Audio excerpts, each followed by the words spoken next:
Politicians always say they're rolling up their sleeves. Well, this is Boris Johnson today getting his booster jab and telling people that they can go ahead with Christmas events.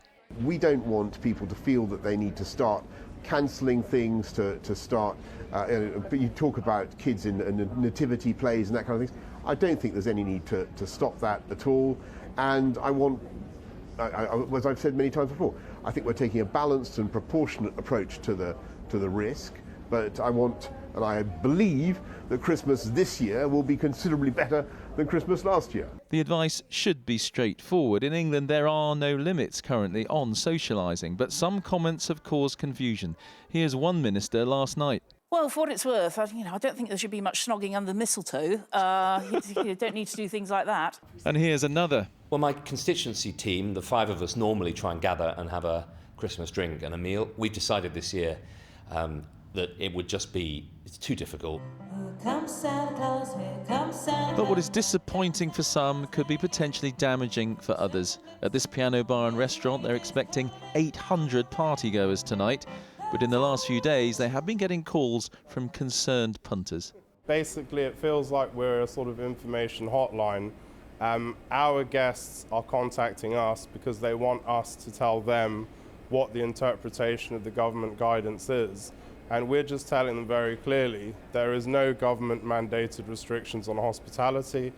We are open for business as usual, and you guys should come out and celebrate together for the first time in 2 years. And, just do it carefully. And it is the hospitality sector which potentially has the most to lose. The period between Halloween and New Year's Eve is known as our golden quarter.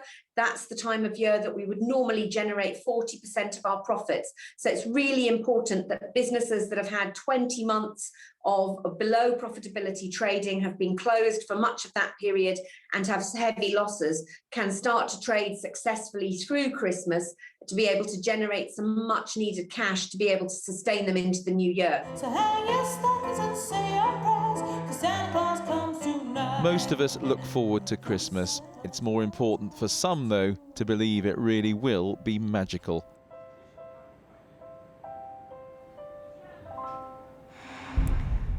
So, Andy, some mixed messages then on Christmas gatherings. What should we be doing?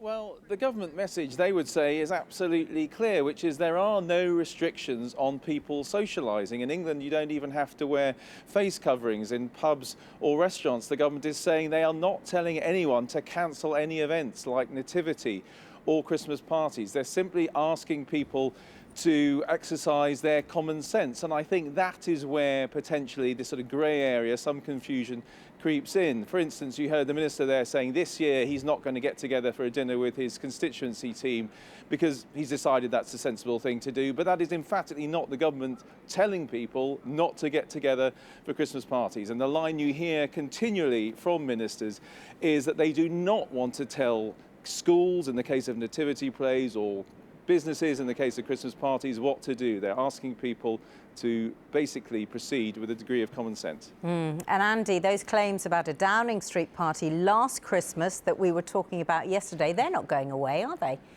They're not, and they're remaining pretty awkward and embarrassing for the government. Today, the Labour Party has written to the Cabinet Secretary, the most important civil servant in the country, asking him to basically whether he's been investigating whether these alleged parties last year would have broken COVID rules if they took place, and if they did, is he going to inform the Metropolitan Police about it? So the Labour Party definitely keeping up the pressure there. Boris Johnson was asked about these parties again today, and he essentially offered no answer. The official line from government remains that no COVID rules were broken, but people are still very dissatisfied with those answers, particularly people who have lost loved ones during the COVID pandemic. They still want some answers. Yes, indeed. All right, Andy, for the moment, thanks very much.